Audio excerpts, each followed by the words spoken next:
राम राम शेतकरी मित्रांनो, केंद्र सरकारने काल पुन्हा एकदा एक नोटिफिकेशन काढून मालदीव या देशाला कांदा, बटाटा, अंडे, तांदूळ, गव्हाचे पीठ, साखर आणि डाळीची निर्यात करण्यास मंजुरी दिली आहे.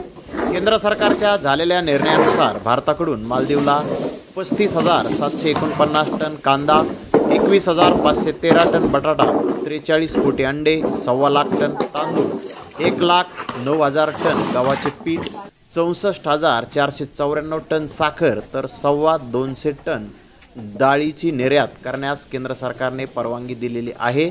मालदीव आणि भारत या दोन देशामध्ये द्विपक्षीय करारानुसार या सर्व शेतमाल वस्तूची निर्यात केली जाणार आहे.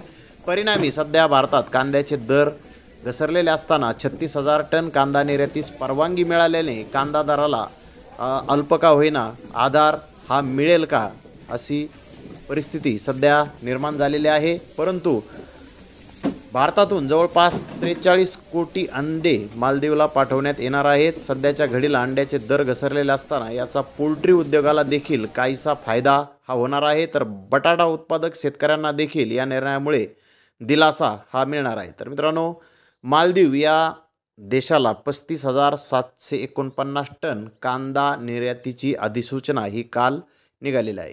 तर धन्यवाद मित्रांनो, आपण माझा व्हिडिओ शेवटपर्यंत पाहिल्याबद्दल. व्हिडिओ आवडल्यास लाईक करा, शेअर करा.